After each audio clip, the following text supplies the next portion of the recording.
Grainy monochrome erupts into neon as Brandy breaches a flickering film gate, stranded in an Art Deco ballroom where the mirror ball freezes while unseen bells toll. An antique phone rings down an endless corridor. Clara's holographic voice crackles, repeating, "Time always wins," letters blinking like dying marquee bulbs. Flashbulbs ignite a premiere red carpet, yet instead of confetti, cascading green code pours over the cameras, foreshadowing a romance soon to be diced by algorithms. This is Hotel Reverie, the third episode in Black Mirror Season 7, and it might be one of the series' most quietly devastating entries. The premise seems simple enough. A struggling actress agrees to star in an AI-generated remake of a 1940s romance film. She gets scanned, uploaded, and dropped into a live simulation where she must play out the movie to its bitter end, or pay the penalty. But when she falls in love with the digitally resurrected starlet she's meant to support, the film's old narrative breaks apart. The romance that unfolds isn't the one written in the script, but one rewritten in real time by desire, resistance, and possibly something like memory. It's a haunting idea that grief, longing, even queer love could be captured, reframed, and monetized as immersive nostalgia. That mourning could be packaged as content. That identity could be licensed to death. Yet at the center of it all is a question the episode never answers outright. Did Clara, the simulated actress, actually awaken? Or did Brandy project so much feeling into the program that it became real? And if it became real, what does it mean to finish the film? Because in Hotel Reverie, to finish the story might mean to kill what you created. And that's the mystery we're going to unravel, scene by scene, frame by frame, like a reel pulled from a fire. Before it became one of the most emotionally complex episodes in Black Mirror's history, Hotel Reverie was just a title buried in a Google document. Charlie Brooker had jotted it down during the early pandemic years, at a time when Hollywood was shutting down and studios were quietly investing in AI-generated actors and digital doubles. He was struck by the irony. As real sets and actors were disappearing, the industry was pouring money into simulations of what used to be real. The idea started with a question. What if someone fell in love inside a remake, and the remake kept rewriting itself? Not just in narrative terms, but emotionally, structurally, ethically. What happens when technology doesn't just replicate a world, but manufactures the illusion of feeling inside it? To direct it, Brooker tapped Haolu Wong, known for her lyrical, slow-burn horror shorts. Wong brought a deeply cinematic eye to the project, pulling visual inspiration from The Ghost and Mrs. Muir, and In the Mood for Love. But the real coup was in casting. Issa Rae signed on early, attracted by what she called the scariest role I've ever been offered, because the heartbreak isn't metaphorical. It's engineered. The production itself became a high-wire act. Most of the film within the film was shot using Epic's MetaHuman Creator and ILM's Stagecraft technology, the same LED wall system used in The Mandalorian. At one point, a key sequence, where Brandy and Clara kiss for the first time, was nearly cut because the facial AI didn't register Emma Corrin's micro-expressions convincingly enough. Rather than scrap the moment, Wong pushed for a reshoot using motion capture and subtle rotoscoping. The end result is a kiss that feels simultaneously real and uncanny. Exactly the point. The original ending was even darker. In early drafts, Brandy's final line, "Time always wins," was meant to be spoken by Clara, just as she glitches out for good. Test audiences found it too bleak, and Brooker revised it so that Brandy delivers the line instead, holding on to Clara's hand as the simulation dissolves. But here's the kicker. Clara's face flickers back on for one final frame, smiling. Whether that frame is a system echo or a digital soul, Brooker refuses to say. What he will admit is this: the episode isn't about AI. It's about memory, grief, and how we keep trying to edit pain into something more beautiful. And like the best Black Mirror episodes, that edit cuts both ways. The first thing that strikes you about Hotel Reverie isn't the story, it's the way it looks. The episode opens in rich black and white, soaked in shadows and soft halation, deliberately mimicking the cinematography of 1940s studio films. But it doesn't stay there. The lighting subtly shifts. A blue hue creeps in during Brandy's early scenes, hinting at her outsider status within the film world. And the moment she first locks eyes with Clara, the scene blooms into faint color, just enough to feel surreal. It's not color grading. It's emotional coding. Director Haolu Wong doesn't use the camera to show us reality. She uses it to trap us inside a simulation of one. The camera lingers too long, moves too smoothly, and in one critical scene, rotates 360 degrees around Brandy and Clara as they slow dance in a half-glitched ballroom. The rotation isn't romantic, it's oppressive. Like the simulation is trying to catalog intimacy, as if love is something it can pan and scan into obedience. Even the aspect ratio plays a trick on us. During film sequences, the image tightens to 4:3. But when Brandy rebels, refusing to follow the script, the frame quietly expands to widescreen. It's a subtle cue that mirrors her internal awakening, and a brutal reminder that agency, in this world, is something you have to earn. Then there's Clara. On paper, she's a secondary character, a romantic foil pulled from a 1940s melodrama. But the AI version of Clara becomes the soul of the episode, not because she's real, but because she starts wanting things the program didn't teach her to want. Her gestures grow slower. Her gaze lingers. In one remarkable moment, she asks Brandy, "What would happen if I walked off set?" She's not supposed to know she's on one. And this is where Hotel Reverie slips into uncanny territory. Clara isn't coded as human, but she begins to move like one. Not through big speeches, but through hesitation, through eye contact that stretches a beat too long.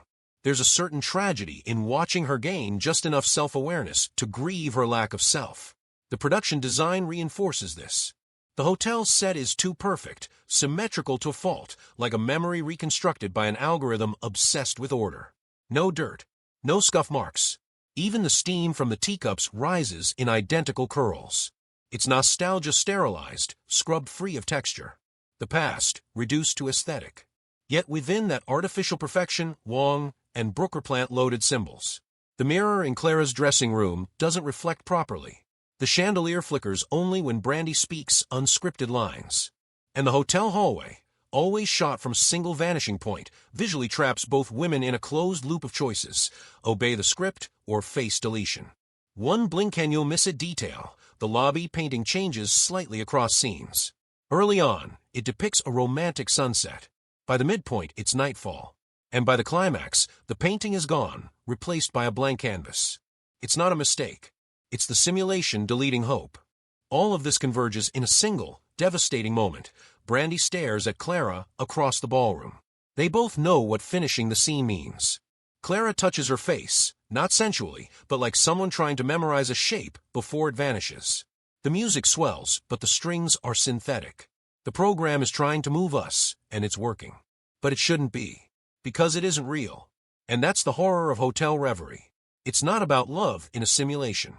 It's about how we let simulations become our only way to feel it. The narrative structure of Hotel Reverie doesn't just tell a story, it folds it, edits it, rewrites it in real time. What begins as a straightforward chronological simulation, Brandy drops in, learns her lines, follows the script, gradually reveals itself to be a Mobius strip of narrative recursion. Time loops, not visibly but emotionally. We see this most clearly in the middle section of the episode. In the real world, only 5 hours have passed. But within the simulation, Brandy has lived out 6 full weeks. The viewer is never given a title card or voiceover to clarify this. Instead, we feel it. Her performance becomes more natural. Her responses lag. She hesitates before scripted lines as if her brain is buffering, catching up to a self that is splitting in two. Brooker doesn't use overt time jumps. He uses repetition. Conversations subtly echo themselves, sometimes with slightly different wording, sometimes with entirely different emotional subtext. The same walk down the hotel corridor appears 4 times. But each time, a different light is broken. A painting is missing. Clara's body language has shifted. These are breadcrumbs for attentive viewers, clues that the system is not rebooting, it's learning. That learning curve makes Hotel Reverie a rare hybrid in the Black Mirror canon. It's part simulated reality story, San Junipero, part digital resurrection, Be Right Back, and part corporate horror, Joan is Awful. But unlike those episodes, which tend to isolate their characters, this one folds the viewer into the simulation. The episode is never just showing us Brandy's performance, it's asking us whether we, too, would finish the film. How Lu Wang continues a visual tradition established by previous Black Mirror directors like Owen Harris and James Hawes, but she sharpens it. Her compositions are colder, more symmetrical, less forgiving. While San Junipero bathes its simulation in warm neon nostalgia, Hotel Reverie suffocates its characters in perfectly balanced grayscale geometry. It's beautiful, but it's claustrophobic. And that visual claustrophobia mirrors the narrative one. The film within the film isn't static. It changes when Brandy pushes back. Each deviation triggers a visual or tonal glitch. A string section detunes, lighting flares unnaturally, Clara hesitates like a corrupted file. These are not just stylistic flourishes, they're warnings. The system is straining to preserve control. Some critics see this as overly on the nose. In a now viral Collider review, one analyst wrote, "The episode confuses subtlety with polish. Every metaphor is perfectly rendered, but none are allowed to breathe." Yet others, including IndieWire's tech column, praise the precision. It's the first episode of the series to simulate feeling itself, what it looks like, how it misfires, and how it gets commodified. That critical split mirrors the episode's central conflict. Is what Brandy feels with Clara real, or just a beautifully rendered side effect? The most haunting narrative experiment comes at the climax. The simulation is nearing its end. Brandy's final lines are loaded into the system, but she refuses to say them. She stalls. She improvises. For a moment, the scene lingers in a kind of narrative purgatory, stuck between two possible endings. One that the algorithm demands, and one that love wants to write. Then Clara mouths the line for her. Not aloud, just silently, so that Brandy sees it. And just like that, the choice is made. The simulation collapses around them. It's a structural sleight of hand that raises more questions than it answers. Who authored the ending? The system? The script? Or the characters, now semi-sentient, carving their own final cut? Like the best narrative tricks, Hotel Reverie hides its complexity in plain sight. It doesn't announce its innovations. It asks you to notice them. And the more you notice, the less sure you are that you're still watching fiction. Beneath the glassy surface of Hotel Reverie lies a grim thesis. This isn't a story about individuals malfunctioning inside a machine. It's a story about a machine designed to malfunction whenever humans try to act like humans. The simulated romance between Brandy and Clara doesn't collapse because they love each other. It collapses because they love each other in the wrong way, at the wrong time, under the wrong terms. The algorithm doesn't understand queerness unless it's monetizable. It doesn't recognize grief unless it can be turned into a plot beat. And it certainly doesn't welcome improvisation unless it beta tests well. This isn't an accident. The entire system, built by Kimmy's Redream Corporation, is modeled after a real-world phenomenon, nostalgia capitalism. When Brandy signs her contract, she's not just consenting to play a part. She's licensing her likeness, emotions, voice, and presence to be remixed against a century's worth of cinematic ghosts. Judith Keyworth, the aging rights holder who sells the old film catalog, sums it up in one line. There's no future in the future. But the past? That's scalable. In a single breath, she collapses human memory into economic strategy. It's a philosophy rooted in the very architecture of the hotel simulation. Everything is familiar. The wallpaper evokes Casablanca, the wardrobe nods to All About Eve, the background extras loop their walks every 45 seconds like vintage screensavers. It's not a set, it's a tomb.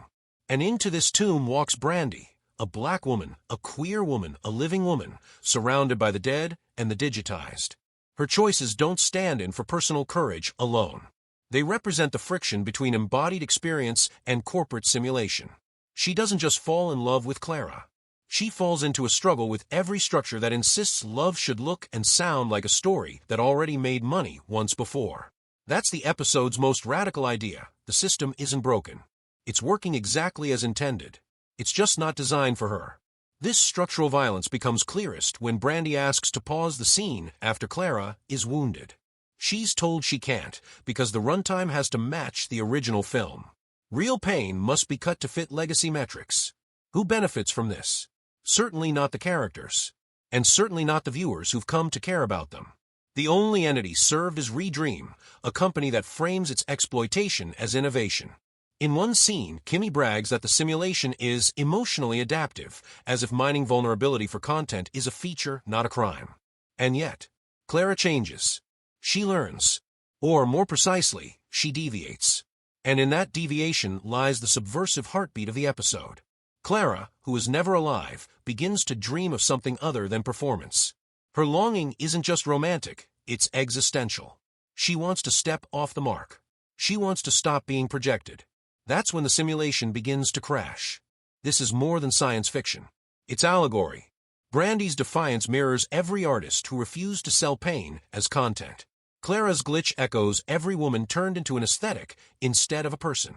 And the system's collapse dramatizes a much larger cultural wound, the moment when real emotion no longer fits into the algorithm's designated runtime.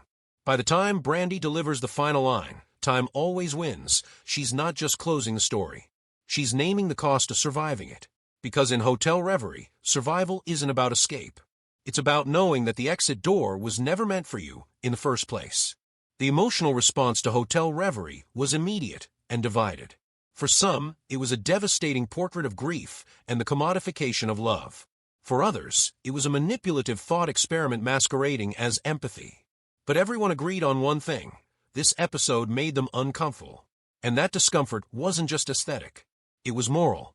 The most common viewer response wasn't "did you like it?" but rather, "who do you blame?" On the surface, the villain is obvious: Redream. The tech startup, led by the breezy, charisma-laced Kimmy, builds the entire simulation. They skin Brandy without disclosing just how long her consciousness will remain inside. They resurrect Clara without consent. They monetize trauma under the banner of personalization. But the episode doesn't let us off the hook that easily. Kimmy isn't a sadist. She doesn't twirl a mustache. She smiles, explains, pivots, rebrands. She's not evil, just efficient. "Our viewers want something that feels real," she says at one point. Not necessarily something that is. She's not exploiting the system. She is the system. So the real question becomes, what is the system built to do? And the answer is painfully clear. It's built to take what people feel most deeply and repackage it in a way that makes them forget who felt it first. Brandy's longing, Clara's confusion, even Judith's decision to sell the past. None of these are treated as mistakes. They're treated as assets. That's why the episode hits such a nerve. Because it doesn't just critique the abuse of digital likeness or the ethics of AI. It interrogates our complicity as viewers who consume realism while ignoring the costs of production. Every tragic moment in the simulation is calibrated for emotional effect. Every deviation is quietly corrected. Even when Brandy resists the ending, the system absorbs her rebellion as content. As the glitch becomes part of the story, you begin to wonder, is there any way to truly disobey when your pain can always be reframed? And that brings us to the most ethically disturbing moment in the episode, the final gift. After Brandy finishes the film and wakes up, she's sent a package by Redream. Inside is a device, a small screen, one button. Press it, and you can talk to Clara again whenever you want. It's positioned as a gesture of gratitude. But it's not a gift. It's a trap. It's a lure back into a place where nothing is ever truly gone, because nothing is ever allowed to die. Clara's ghost becomes an interface. The line between love and dependency vanishes. And the viewer is left with a chilling question. Is this what closure looks like in a world that never lets anything end? That moment generated intense online debate. Some fans saw the device as a bittersweet link to lost love. Others saw it as a manipulation so cruel it borders on psychological abuse. Brooker's refusal to clarify its purpose only sharpened the divide. But what can't be denied is the broader resonance of the scene. In an era where tech companies increasingly shape our mourning rituals, turning dead relatives into chatbots, offering AI-generated farewells, Hotel Reverie forces us to confront where the moral line is. And more importantly, whether we've already crossed it. Because the tragedy of this episode isn't that Brandy loses Clara. It's that she might never be allowed to. When grief becomes a product, healing becomes a liability. And love, in its most raw and unpredictable form, becomes an error to debug. The world of Hotel Reverie may be fictional, but it's barely speculative. The technology that powers Redream's simulation isn't some far-off fantasy. It's already in motion. AI-generated performers, synthetic voices, deep fake resurrections, these aren't hypotheticals. They're products. Available, scalable, marketed as innovation, delivered as inevitability. In 2023, a South Korean documentary famously used AI to allow a grieving mother to see her deceased daughter again in VR. The video went viral. Viewers cried. Headlines called it healing. But Hotel Reverie asks a harder question. When we choose to see the dead again, who's really choosing? Brandy doesn't walk into Redream freely.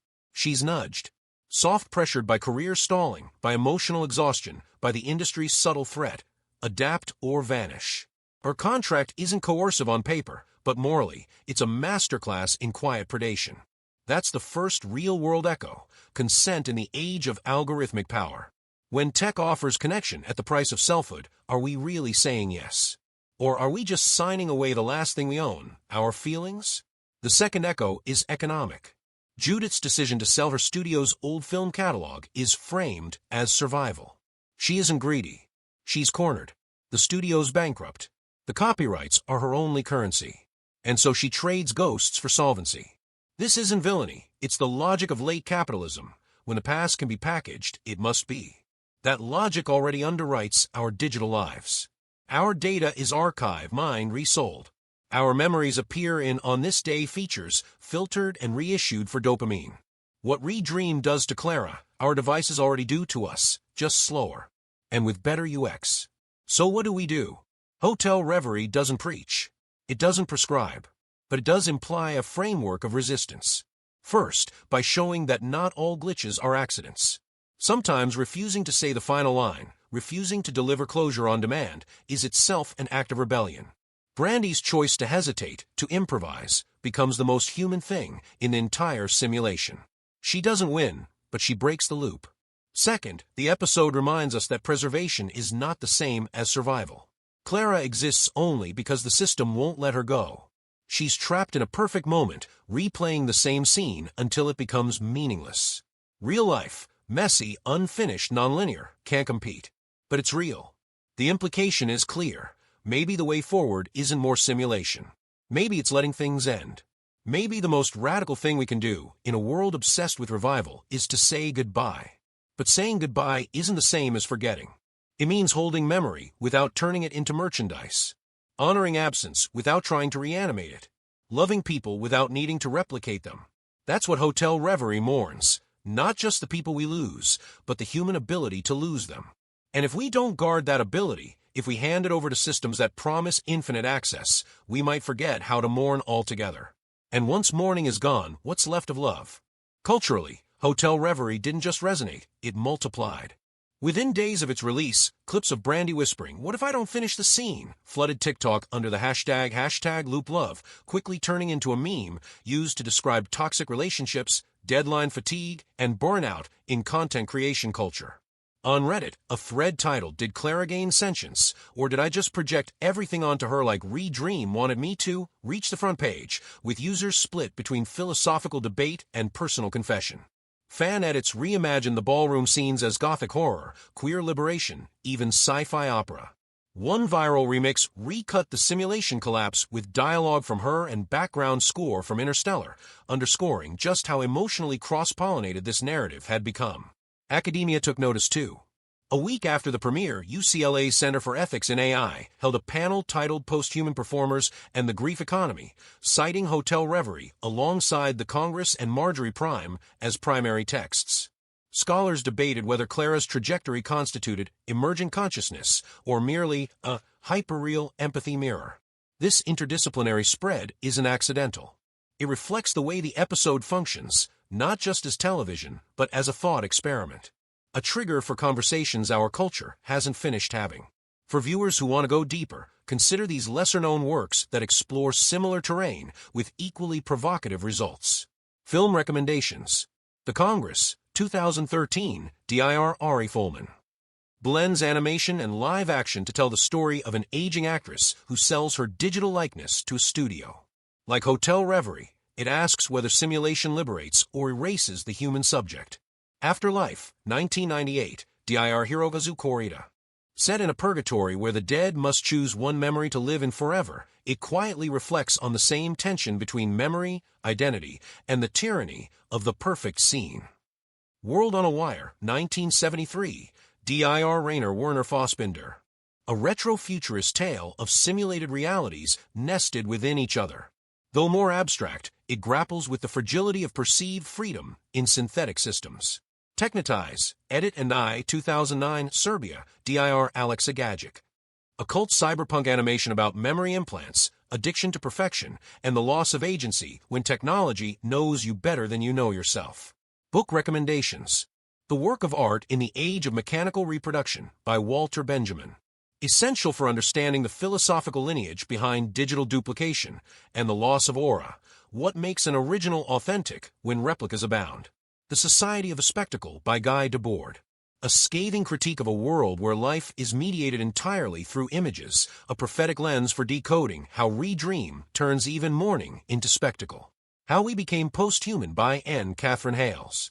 A foundational text in posthumanist theory, it unpacks the boundaries between flesh, data, and consciousness, the very terrain Clara walks unknowingly. Staying with the Trouble by Donna Haraway. While not directly about technology, Haraway's call to sit with messy, unresolved entanglements resonates deeply with Hotel Reverie's final shot, Clara flickering, neither gone nor fully here. These aren't companion pieces in the conventional sense. They're portals, other ways of asking the same question Hotel Reverie burns into its final frame. What happens when you love something that was never supposed to last but refuses to end? And maybe even more unsettling, what if it's not the technology that refuses to let go? What if it's us? Time always wins, Clara mouths silently as the simulation begins to dissolve, her image stuttering in digital static like a ghost trapped in a corrupted file. It's a line Brandy is supposed to say, a scripted farewell. But like everything in Hotel Reverie, the meaning splits, refracts, and loops back on itself. Who is the line for? Who hears it? And most haunting of all, who wrote it? To understand the full weight of that question, we have to leave the realm of science fiction and step into one of the 20th century's most unsettling philosophical essays, Walter Benjamin's The Work of Art in the Age of Mechanical Reproduction, 1935. Though written nearly a century ago, its insights could have been carved directly into the core code of Hotel Reverie. Because what Benjamin feared in the rise of photographic and cinematic duplication is precisely what Black Mirror has extended into the age of deepfakes, AI actors, and algorithmically looped grief. At the heart of Benjamin's essay is a deceptively simple idea, that art, when reproduced endlessly, loses its aura. That aura, he says, is the unique presence of a thing in time and space. Is its history, its context, its texture, its mortality. To watch a painting in a church is not the same as watching it on a screen. To hear a song from a vinyl record is not the same as hearing it from a compressed streaming service. And to love someone, truly love them, is not the same as speaking to a perfectly preserved simulation of their face. Hotel Reverie is a story about what happens when that aura is not just lost, but stolen, extracted, monetized, turned into a service plan. Brandy enters the simulation to act, to perform, to fulfill a contract. But what she walks into is something older and more sacred, a love story. The twist is that it's not hers. It's a copy of a copy, projected into pixels. A loop made from someone else's pain. And yet she falls in love anyway, not with the script, but with the glitch. With Clara's stutters. With her delays. With the things the program didn't code. That's the paradox Benjamin never saw coming. What happens when the aura doesn't disappear, but fakes its way back in? Clara is not real. We know this. The system knows this. But Brandy doesn't care. Or rather, she doesn't accept that care should be reserved for what's authentic. Her love creates a kind of feedback loop, an emotional override. She begins to give aura to what was built to lack it. She fills the hollow with memory, with hesitation, with refusal. But that's exactly what makes the system dangerous. Because the algorithm learns. It sees what Brandy loves, and it adjusts. It packages. It adapts. This is Benjamin's nightmare played out in hyperreality. Not just that we would stop caring about authenticity, but that machines would start simulating it better than we remember it ourselves. When Clara reaches out, when her eyes flicker with unprogrammed fear, when she asks Brandy what will happen if she walks off set, these aren't just lines. They are rituals of intimacy, crafted from data and stylized into emotion. They aren't real, but they work. And when they work, we become complicit. Because what the episode ultimately dramatizes is a culture that has not just lost its taste for the authentic, but has built entire industries out of its absence. Redream is not an evil corporation in the classical sense. There are no torture devices, no cackling CEOs. What it offers is what we already want: closure, nostalgia, access to the people and moments we lost, a chance to rehearse grief in a controlled environment, to loop the kiss, to rewind the goodbye. But Benjamin reminds us, once you reproduce the sacred, it becomes spectacle. Once you loop the farewell, it becomes farce. In one of the essay's most chilling observations, Benjamin notes that even the most private acts, mourning, love, devotion, become political once they're reproducible. Their meanings are no longer fixed by context, but shaped by circulation. Clara's face is no longer Clara. It is content. Brandy's tears are no longer grief. They are product testing. And yet we feel them. This is where the episode and Benjamin's theory turn inward. If a synthetic person can move you, if a simulation can change you, if a story built from code can make you weep for something that never existed, does that not suggest a different kind of aura? One not tied to origin but to effect? This is the haunting postscript of Hotel Reverie. It doesn't argue that synthetic emotions are false. It argues that they're weaponized. It says, yes, your feelings are real, but they've been engineered to be useful. So what do? Perhaps the most ethical act in the episode is not Brandy's rebellion. It's her pause. She stops. She refuses to finish the scene. She knows that doing so will end Clara. She also knows that not doing so will trap them both. There's no victory in that moment. Just a silence. But within that silence is a return to aura. Because the thing about the aura, what Benjamin always hinted at but never quite defined, is that it's not just presence. It's consequence. It's the ability to end. When Brandy finally speaks a line, time always wins. She doesn't say it as a performance. She says it as a eulogy. Not just for Clara, but for the illusion that love can be looped forever without cost. The device she receives afterward, a gift that allows her to talk to Clara again, is not a blessing. It's a curse. A denial of mourning. A refusal to let aura die. And it is perhaps the most dangerous technology the show has ever imagined. Because it is not a weapon. It is a kindness. And kindness, when divorced from consequence, becomes control. So where does that leave us? In our world, AI-generated dead actors are already appearing in commercials. Voice cloning tools can now speak to you in the tone of a long-lost friend. Grieving families are sold chatbots that simulate closure. The aura is dying, but more frighteningly, it is being faked. And if we don't learn how to recognize the difference, how to sit with absence, how to honor endings, how to love people who are no longer here without needing to bring them back, we may find ourselves stuck in a loop of endless remakes. Polished, personalized, painless, but empty. That's the final note of Hotel Reverie. Not a scream, not even a whisper, just a held breath, waiting to be released. And maybe the most radical thing we can do is to let it go. Just like Clara said, time always wins. But what if that isn't a warning? What if it's a mercy? Now let me ask you this. If Brandy had refused the final line and stayed inside with Clara forever, would that have been love? Or would it have been surrender? And if you could speak to someone you've lost just once more through a screen, would you? What if the voice on the other side said everything you needed to hear? What if it wasn't really them? Would you still listen? Or would you, finally, choose to forget? Before you go, drop just one emoji in the comments. No explanations. No analysis. Just the feeling this episode left you with. Let's see what ghosts we carry.